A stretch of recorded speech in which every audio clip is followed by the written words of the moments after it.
দেখুন, প্রথমে একটা কথা বলবো যে আমরা যারা এই চেয়ারে বসি, এই চেয়ারটা কোনো প্রধানমন্ত্রীর দান না, কোনো প্রেসিডেন্টের দান না। এই চেয়ারটা আমার নবীজি উম্মতের আলেমদেরকে দান করে গেছে। তো জোরে বলেন সুবহানাল্লাহ, কোনো সমস্যা নেই। আচ্ছা, তো এই চেয়ারে যখন বসি কথা বলতে চাইলেই বলতে পারবো এমন না। কথা যদি আল্লাহ ঢাইলা দেন বলতে পারব। কথা আল্লাহ পাক ঢালেন কখন? গাভীর স্তন দুধে ভরা থাকে, কিন্তু দুধ গাভী ছাড়ে না। কখন ছাড়ে? যখন বাছুরে মুখ দেয়। এর আগ পর্যন্ত কিন্তু যতই টানে দুধ বের হয় না। ঠিক তেমনি ভাবে আমি ইয়াহিয়া মাহমুদ খুব জানি তা না, কিছু জানি, আল্লাহ পাক জানাইছেন। এর উপর যদি আবার আমি কালার ঝুলে যে আমি জানি না জানি, কখন আল্লাহ ছিনিয়ে নেয়। মাপ চাই আল্লাহ পাকের কাছে। আল্লাহ তো এত জালাল আল্লাহ পাকের। নবীজিকে বলতেছেন, দোস্ত তোমারে আমি কি পরিমাণে এলেম দিছি তুমি জানো, আমি জানি। সুবহানাল্লাহ কয় না? কি পরিমাণে এলেম? প্রথমে নবীজি বলছেন আমি কিচ্ছু জানি না।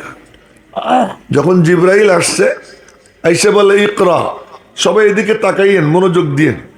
কথা যা মাথায় আসতেছে তাই বলতেছি। মৌলানা কবির আমার কানে কানে বলছিল যে এই বিষয়, আমি বলি আমি তো তা পারি না।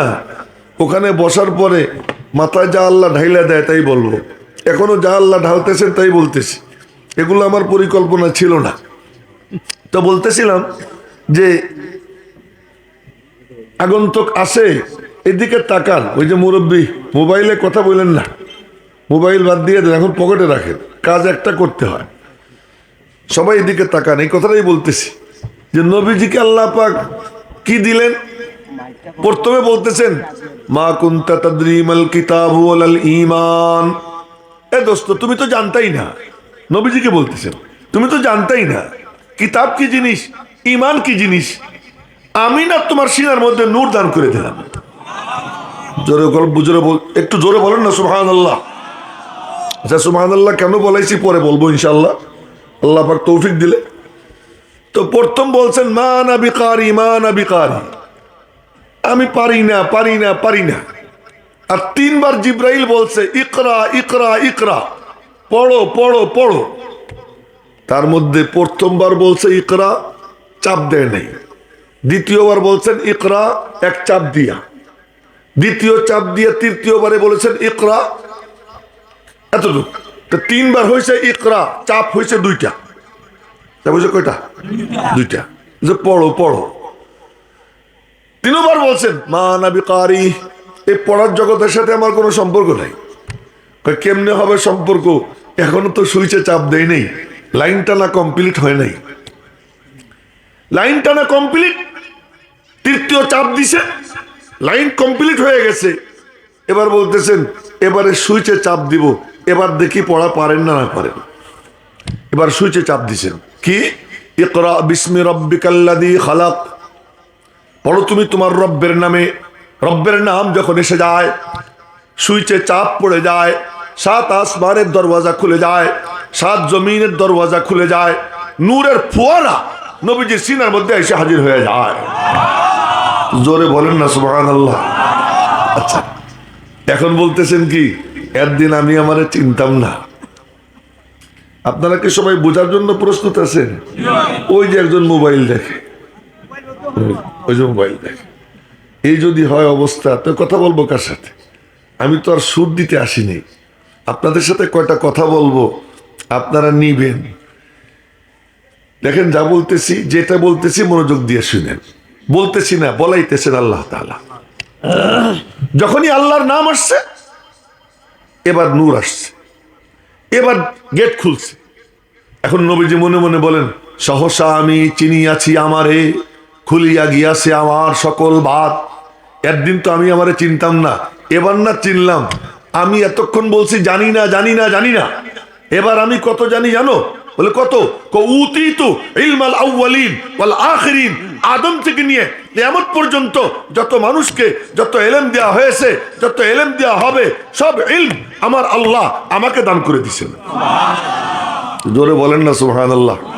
আচ্ছা, আপনাদেরকে বলবো, এই যে আপনারা যে বসে আছেন না, এটা কোনো দিনই মজলিসের কালার না। নবীজির মজলিসের যে কালার, ওই কালারটা এসে যাক। ওই কালার আসলে পরে আল্লাহ পাক তাকাইয়ে খুশি হবেন। আমাদের তো আর কোনো মাকসাদ না, মালিকের নজর কাড়া। একটু জোরে বলেন না, কার নজর কাড়া? আল্লাহর নজর কাড়া বলেন না, তাও বলতেছেন না। আল্লাহ বলতে কষ্ট লাগে তো জোরে বলেন না আল্লাহ। আরো জোরে বলেন আল্লাহ। মাশাল্লাহ, এখন একটু সুন্দর দেখা যাইতেছে। এতক্ষণ মনে হইতেছিল যেন কেমন কেমন না। আচ্ছা, একটা মজার কথা বলি, হুজুররা মনে কিছু দিন না। এই ক্যাডেট কলেজের ছাত্র দেখলে চিনা যায়, ওদের আলাদা ড্রেস আছে। ঝাড়ুদার দেখলে চিনা যায়, তাদের আলাদা ড্রেস আছে। ফায়ার সার্ভিসের লোক দেখলে চিনা যায়, তাদের আলাদা ড্রেস আছে। র্যাবের সদস্য দেখলে চেনা যায়, তাদের আলাদা ড্রেস আছে। পুলিশ দেখলে চেনা যায়, তাদের ড্রেস আছে।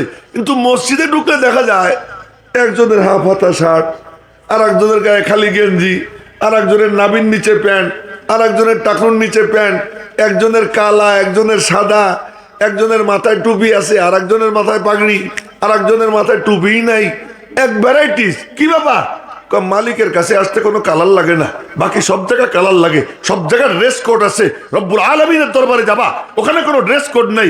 কেরে মুমিন মুসলমান, তুমি এত বড় নেমু খারাম কেন হইলা? তোমার মালিকের কাছে যাবা, তুমি একটু সাইজে গুজে যেতে পারো না? তোমার মাথাটা ঢাকতে পারো না? তোমার কনুইটা ঢাকতে পারো না?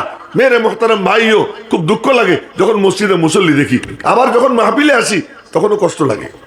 কি কষ্ট লাগে? একজন দেখি মোবাইল দেখে, আরেকজন দেখি আরেকজন দিকে তাকায়, কাউরে দেখি পান খায়, কাউরে দেখি হেলান দেয়। এসব দেখলে মাথা খুব টনটন করে। কেন? নবীজির মজলিসের রং যতক্ষণ পর্যন্ত না আসবে অতক্ষণ পর্যন্ত মালিকের রহমতের নজর পড়বে না। এখন নবীজির মজলিসের রং কি ছিল বলবো? কথা কয় না, বলবো? এখানে কোনো টুপিরও দরকার নেই, এখানে প্যান্ট পরা লুঙ্গি পরা তাও দরকার নেই। এখানে একটা জিনিস দরকার। কি? এখানে শুধু এই চেয়ারটায় যে বসবে তার দিকে চাইয়ে থাকতে হয়, মাথা নড়বে না, স্থির হয়ে বসবে, এদিকে চাইয়ে থাকবো। আমার রূপটা যদি সুন্দর হয়, আল্লাহ পাক আমার গুণকেও সুন্দর বানিয়ে দিবেন। সুবহানাল্লাহ। ভালো মতো কইলেন না, রাগ করছেন? জোরে বলেন সুবহানাল্লাহ। আচ্ছা, পরে বলবো সুবহানাল্লাহ কেন বলাইছি না, পরে বলবো ইনশাআল্লাহ, যদি আল্লাহ তৌফিক দেয়। এই জন্য রূপ সুন্দর হইলে আল্লাহ কি করে? এই যে ফজাইলে আমলের কিতাব আছে না, আমি যে হাদিস বলতেছিলাম ওটা কিন্তু বলবো, আপনারা মনে করেন না যে ওইটা আমি ছাড়িয়ে দেবো, এটা বলবো ইনশাআল্লাহ যদি আল্লাহ তৌফিক দেন। ফাজাইলে আমলের যে লেখক শাইখুল হাদিস জাকারিয়া রহমতুল্লাহ আলাই, ওনার একটা ছেলে ছিলেন, এন্তেকাল করছেন। তখন তো পিচ্ছি, তখন নাম হলো তলহা। কি নাম? তলহা। এই তলহা দেখে কি বাপে মাথায় পাগড়ি বাঁধে, লম্বা জুব্বা, এরপরে মানুষের মুরিদ করে, হাতে হাত নিয়ে এরপরে কি কি যেন বলায়, তা পাশে বসে বসে শোনে। শুনতে শুনতে একদিন মনে মনে কয়ে যে আব্বার মতো পাগড়ি বাঁধছে পাগড়ি। ওই ছোট্ট পিচ্ছি, মুরব্বী আপনার যদি হেলান না দিয়ে পারেন তো হেলান দিয়েন না। এই যে আপনারা বলছি, যদি হেলান যদি না দিয়ে থাকতে পারেন তাহলে এভাবে থাকেন। একটা মজলিসের আদব। হ্যাঁ, আপনারা দেখেন আমি কিচ্ছু দিব না, আল্লাহর কসম দিবেন আল্লাহ। আপনি হাঁটু ছেড়ে দেন, হাঁটু ছেড়ে দিয়ে তাজা হয়ে এদিকে তাকান। তো এবার হয়েছেটা কি? বাপের মতো পাগড়ি বাঁধছে, বাপের মতো জুব্বা গায়ে দিছে, পীর সাজছে। ছোট্ট ছোট্ট পিচ্ছি কটারে ডাক দিয়ে বলে, আ যা মেরে হাত পে বায়াত হো যা, আয় আমার হাতে মুড়ি দাও। এখন ছোট ছোট পোলাপান্ডে হাতে নিয়া এখন শপথ বাক্য পাঠ করায়।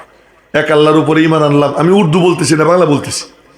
এক আল্লাহর উপরে ইমান আনলাম, তার সাথে কাউকে শরিক করব না, চুরি করব না, জিনা করব না, সুদ খাবো না, ঘুষ খাবো না, জুলুম করব না, কারো উপর মিথ্যা অপবাদ দিব না, 5 ওয়াক্ত নামাজ ঠিক মতো আদায় করব, ছুটে গেলে কাজা করব, রমজানের রোজা রাখবো, ইত্যাদি ইত্যাদি বলাইতেছে। এর মধ্যে ওখানে হাজির হয়ে গেছেন শাইখুল আরবি ওয়াল আজম কুতবুল আলম সৈয়দ হুসাইন আহমদ বাদানী রহমতুল্লাহ আলাইহি। জোরে কন্যা সুবহানাল্লাহ। শাইখে কুড়িয়ার শাইখ। কার শাইখ? আপনাদের শাইখে কুড়িয়া রহমতুল্লাহ আলাইহি শাইখ। উনি কিন্তু আমার খুব আদর করতেন। শাইখে কুড়িয়া রহমতুল্লাহ আলাইহি আমার খুব আদর করতেন। উনি আমার 12 তসবির সিস্টেম বলে, 5 আনফাসের সিস্টেম বলে দিয়েছেন যে কেমনে 5 আনফাস করতে হয়। এই দায়িত্ব ওনাকে দিয়েছিলেন ফেদায়ে মিল্লাত আসাদ মাদানী রহমতুল্লাহ আলাইহি, যে আপনি ইয়াহিয়ারে এটা বলে দেন কি কায়দায় জিকির করবে না। এটা এই শাইখে কোরিয়ার শাইখুল ইসলাম হুসাইন আহমদ মাদানী এই নাম যখন নিছি, আল্লাহর কসম, আব্দুল্লাহ ইবনে মুবারক রহমতুল্লাহ আলাইহি বলেন এই মজলিসের মধ্যে রহমত বরকত নাজিল হইতে আরম্ভ হয়ে গেছে। জোরে কন্যা সুবহানাল্লাহ। এত মরা আর গুলিস্তান কি পাশে আছে দেখি, এত মরা কেন? আল্লাহর নাম নিতে তাজা তাজা মজা মজা ভাব, খুশি খুশি ভাব, নাম নিতেছি কার? জোরে বলেন সুবহানাল্লাহ। আবার অন্য কথা মনে পড়ে গেল, বইলেই ফেলাই। হ্যাঁ, সুবহানাল্লাহ মানে তো আল্লাহ পাক না? আচ্ছা বলেন তো, 10 জন মানুষ আমার বদনাম করতেছে, এর মধ্যে এই হুজুর কইল কি না লোকটা খুব ভালো, এ পবিত্র, আমি তারে কোনো অন্যায় করতে দেখি নাই, যদি হুজুর বলেন তো আমার কি খুশি লাগবে? আপনারা সবাই আমার বদনাম করতেছেন। বিশ্বের মধ্যে কোটি কোটি মানুষ, 750 কোটি, প্রায় 800 কোটি মানুষ। 800 কোটির মধ্যে মুসলমানের সংখ্যা কত? 250 কোটি। 250 কোটির মধ্যে নামাজ পড়ে কয়জন আপনারা জানেন? আপনাদের এলাকায় কয়জন আছে যারা নামাজ পড়ে? কতজন আছে আল্লাহরে মানেই না? এই যে নাফরমানের দল সমানে আল্লাহরে গাইলা, এর মধ্যে যে কয়জন বলে আমার আল্লাহ পাক, আমার আল্লাহ পাক, আল্লাহ বলেন আচ্ছা এত কোটি কোটি বান্দাদের ভিড়ের মধ্যে, নাফরমানদের মধ্যে এইগুলা আমারে পাক বলতেছে, খুশিতে আল্লাহ পাকের কুদরতি সিনা ভইরা যায়। জোরে বলেন না সুবহানাল্লাহ। আর আল্লাহ তারে দেয় কি দেওয়া?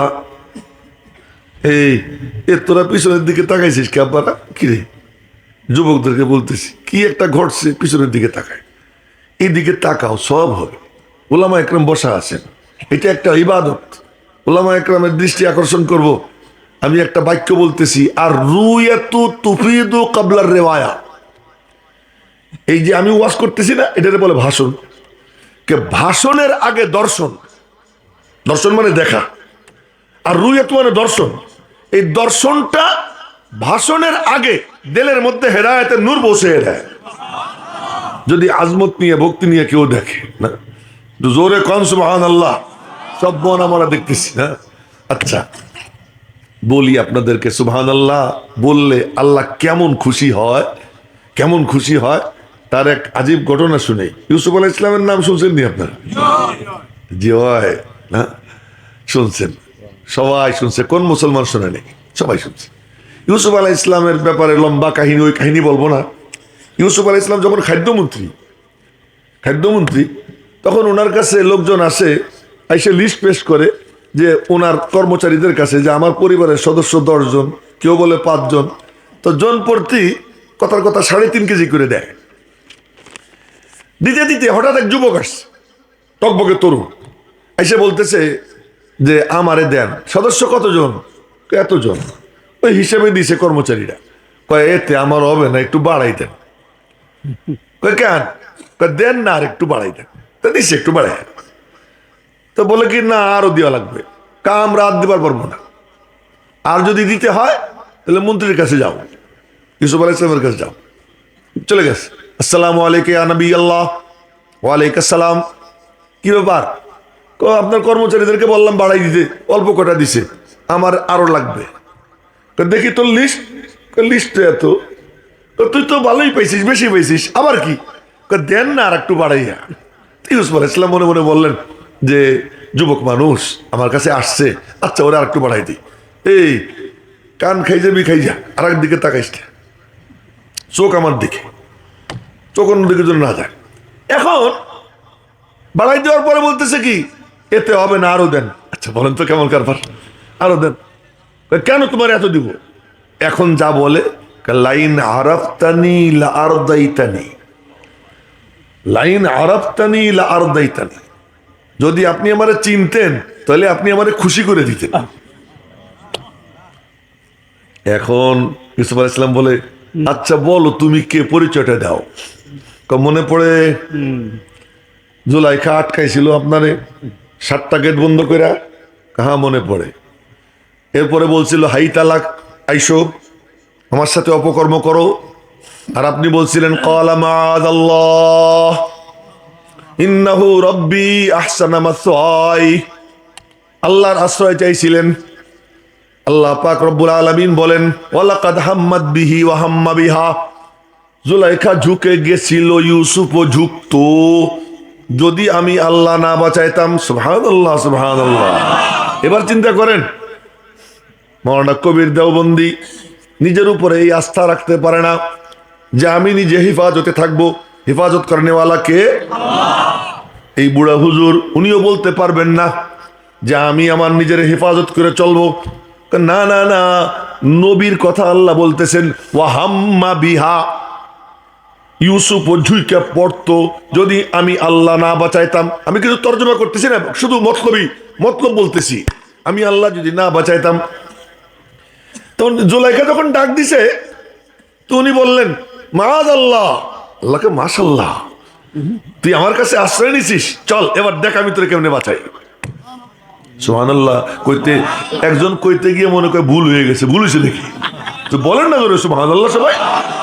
হাদিসে পরিষ্কার আসছে আত-তাসবিহু নিসফুল মিজান, মিজান এত বড়, আমলনামা মাপার পাল্লা এত বড় যে ওকে যদি 7 আসমান জমিন রাখা হয় মনে হবে যেন প্লেটের মধ্যে একটা সুপারি রাখছে।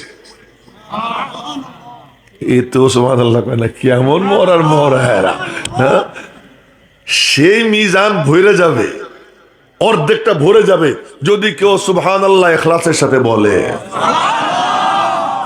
একটু ইখলাসের সাথে বলতে পারি না সুবহানাল্লাহ? এই জায়গা দিয়ে বলতে হয়। কোন জায়গা দিয়া? এই জুবানের সাথে সাথে এই জায়গাটা লাগাইতে হয়। এই দুইটা মিলে যখন সুবহানাল্লাহ হয় তখন মিজানের অর্ধেকটা ভরে যায়। আচ্ছা, এখন ইউসুফ আলাইহিস সালাম মনে মনে বললেন যে কি করি, গেট তো সব বন্ধ।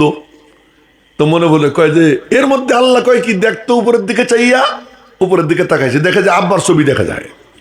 আচ্ছা বলেন তো, বাপের ছবি দেখে কেউ কোনো মাইয়ের সাথে কথা কয়? এই বাপের ছবি দেখে শরম পাইছে, ওদিকে মালিক কেউ ডাক দিছে, চিন্তা করে দরজা তো বন্ধ, তো কেমনে যাবো? তো মনে মনে বলে আল্লাহ দরজা পর্যন্ত যাওয়া আমার কাম, খুলে দেওয়া তোমার কাম। জোরে কয় না সুবহানাল্লাহ। তো দৌড় দিছেন, দরজার কাছে যাওয়ার আগে দরজা খুলে যায়। জুলাইখা মনে মনে কয় আরো 6টা আছে, কই যাবে? দেখে দ্বিতীয়টা খুলে যায়, আরো 5টা আছে, এখন দেখে খুলতেছে, এখন মনে মনে কয় গেল তো শিকার সুইটা দিছে দৌড়। 7ম দরওয়াজার কাছে গেছে, দরজা খুলে গেছে, পিছন থেকে পাঞ্জাবি টেনে ধরছে, দরজাও খুলছে, সামনে বাদশা, পিছনে রানী, মাঝখানে ইউসুফ। সামনে বাদশা, পিছনে রানী, মাঝখানে কে? ইউসুফ। আহা, এবার বলে কি, বউ কয় তোমার বিবির সাথে যে অপকর্ম করতে চায়, কোরআন শরীফের আয়াতের তর্জমা করতেছি, তোমার বিবির সাথে যে অপকর্ম করতে চায় তার শাস্তি কি হওয়া উচিত? হয় বন্দি করো, নাহলে ওরা শাস্তি দাও। ইউসুফ আলাইহিস সালাম বললেন আমার কোনো দোষ না, ওই আমারে ফুসলেছে। এখন তো আর তো কেউ নাই, সাক্ষী দিবে কে?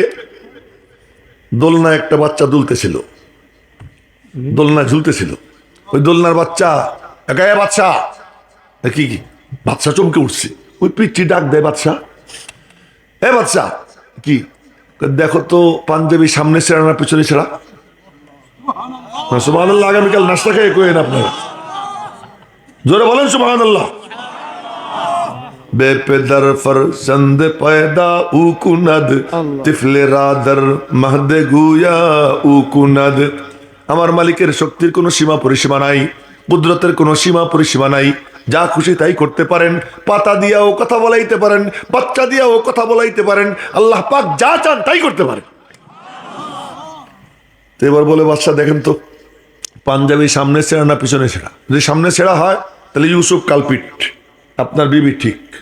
আর যদি পিছনে ছেঁড়া হয় তাহলে আপনার বিবি কালপিট, ইউসুফ সত্যবাদী। দেখেন বাচ্চা দেখে পাঞ্জাবি পিছনে ছেঁড়া দেখা ইন্নাহু মিন কাইদিকুন্না, এই বউরে কয় তোরাই পাজি। কিন্তু টাকার জোরে, ক্ষমতার জোরে ইউসুফ আলাইহিস সালামকে জেলখানায় পাঠায়। ওই সময় বাচ্চা ইউসুফ আলাইহিস সালামের পবিত্রতা ঘোষণা করে, ওখানে বলে ইউসুফ তোমার কোনো দোষ নাই, কিন্তু আমার বউর ইজ্জত বাঁচানোর জন্য আমি বাদশা, আমার ইজ্জত বাঁচানোর জন্য কয়দিন একটু জেলখানায় রাখি, তুমি মাইন্ড করো না। এদিকে ইউসুফ আলাইহিস সালামের জেলখানায় পাঠায়। এখন ওই যুবক বলে কি মনে পড়েনি? হ্যাঁ, ওই দোলনায় যে বাচ্চা দুলতেছিল, আপনার পক্ষে সাক্ষী দিছিল, আপনারে পবিত্র বলছিল, সেই বাচ্চাটাই আমি আজকে জোয়ান হয়ে গেছি। জোরে কয় না সুবহানাল্লাহ। এত মরা মানুষ নিয়ে কেমনে কথা কবরে আল্লাহ। আচ্ছা, ইউসুফ আলাইহিস সালাম এটা শুই না খুশিতে চোখে পানি এসে গেছে, বুকের সঙ্গে জড়াই ধরছেন, কপালে চুমু খাইছেন, আর হুকুম দিছেন ওরে ভইরা দে। এরপরে বলছেন বাবা তোর নেওয়া লাগবে না, রাজকীয় কর্মচারী লাগাইয়া প্রোটোকল দিয়া বাসায় পৌঁছে দিছেন। আল্লাহ পাক জিব্রাইল রে পাঠাইছেন, জিব্রাইল, জি মালিক, যাও তো ইউসুফের কাছে, ও ওরে এত দিল কেন জিজ্ঞেস করো। শুনেন, আপনারা দূরে বসেন কি, একটু কাছে আসেন, ফাঁক আছে তো, আমার কষ্ট করে ওই দিকে তাকাই তো, একটু কাছে চলে আসেন, কাছে আসেন, তাহলে আমার দেখতে সুবিধা হয়। আপনারা একটু কাছে আসেন না, ওই যে ওখানে বসে রয়েছে, হ্যাঁ বাস, হ্যাঁ ওই যে দূরে যে তারে কইছি, উনি একা একা পান চাবাইতেছে, পান চাবাবেন না, আমিও পান খাই, কিন্তু আমার আপনারা চাবাইতে দেখলে আমার খাইতে মনে চাবে না, চাবাবেন না কেউ, আমার দিকে চাইয়া থাকে, এই যে দুজন একটু এদিক চাইবে, আমি যাতে দেখি ঠিক মতো। হ্যাঁ, আমি তো আর ওয়াজ করি না আমার ওই যে হুজাইফিদের মতো, আমি হলো মানে কিছু কথা বলি, গল্প করি, মনোযোগ দিয়ে। ওর তো মাশাল্লাহ যে সুর, কি চমৎকার শের, আপনারা মন্ত্রমুগ্ধের মতো শুনতেছিলেন, আমি এসাই ভাঙ্গা ভাঙ্গা কথা শুরু করছি, কষ্ট লাগতেছে মনে হয় আপনাদের। দেখ তো শোনেন মনোযোগ দিয়া, গল্পও তো মাঝে মাঝে শুনতে হয় না, গল্পও শুনতে হয়। তো এবার যাও তো জিব্রাইল, জিজ্ঞেস করো তো ওই ইউসুফরে এত দিল কেন, ও ইউসুফ এই যুবকরে এত দিল কেন। জিব্রাইল ইসলাম আসছেন, সালাম দিয়ে বলতেছে আল্লাহ পাক পাঠাইছেন। কেন? ওরে এত দিলেন কেন? দিব না। সবাই যখন আমার বদনাম করতেছিল, এই বাচ্চাটাই তো আমাকে বলছিল পবিত্র, এই বাচ্চাটা আমাকে পবিত্র বলছিল, ওরে যখন পাইছি খুশিতে আমার বুক ভরে গেছে, আমার সামর্থ্যে যা ছিল আমি ওরে তাই দিছি। এবার আল্লাহ কয় কি ইউসুফ, জি মালিক, তোরে পবিত্র কয়বার বলছে? কয় একবার। আমার একবার পবিত্র বলছে। একবার পবিত্র বলার কারণে তুই ওরে এত দিলি। আমার যে সমস্ত বান্দা বান্দি দিনে রাতে দাঁড়াইয়া রুকুতে গিয়া সিজদায় গিয়া উঠতে বসতে চলতে ফিরতে বলবে আমার আল্লাহ পাক, আমার আল্লাহ পাক, এ যারা বলবে, বলতো ওই বান্দা বান্দিদেরকে আমি কেমন দেওয়া দিব? জোরে কয় না সুবহানাল্লাহ। হ্যাঁ, কেমন দেওয়া দিব? এই জন্য নামাজের মধ্যে নবীজি শিখাইছেন। কি শিখাইছেন? নামাজে দাঁড়াবা, প্রথমেই বলবা সুবহান, বলেন না সুবহানাকা, মানে তুমি পবিত্র। সুবহানাকা মানে কি? তুমি পবিত্র। তুমিটাকে বলো না, তুমিটাকে আল্লাহ। আল্লাহ বলতে কার্পণ্য করবেন না, বড় মজার নাম, বড় মজার নাম। এই নাম নিতে যে অভ্যস্ত হয়ে যাবে, মরণের সময় এমনি তার মুখ দিয়ে বের হয়ে যাবে আল্লাহ। ওই যে একটা পিচ্ছি বাচ্চা বসে রয়েছে না ওনার কোলে, ও ব্যথা পাইলেই কবে কি মাগো, না? আরে কপাল রে, আরে কপাল। এই ঠিক করার জন্যই এতক্ষণ চেষ্টা করতেছি, আর এই বুজুর্গ এই কামই শুরু করে দিছে। মোবাইল পকেটে রাখেন। আচ্ছা, কেউ কোনো কথা বলবেন না, হ্যাঁ, এদিকে তাকান। তো বলতেছিলাম নামাজের মধ্যে নবীজি তালিম দিছে। কি তালিম? দাঁড়াইয়েই বলবা সুবহান, রুকুতে গিয়ে বলবা সুবহান, সিজদায় গিয়ে বলবা সুবহান, বলেন না সুবহান। আল্লাহ তুমি পাক, আল্লাহ তুমি পাক। কদমে পড়ে বলবা আল্লাহ তুমি পাক, ঝুঁকে বলবা আল্লাহ তুমি পাক, দাঁড়াইয়ে বলবা আল্লাহ তুমি পাক, দাঁড়াইয়া রুকুতে সিজদায় পাক পাক বলবা। এই চোখ এদিক ওদিক দিয়েন না, কিছু হইলেই চোখ ঘুরবে, এটা যেন না।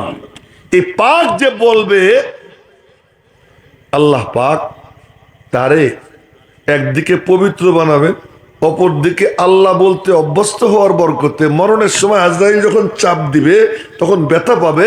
ওই ব্যথা যখন পাবে অনিচ্ছা সত্ত্বে তার মুখ দিয়ে বের হয়ে যাবে আল্লাহ।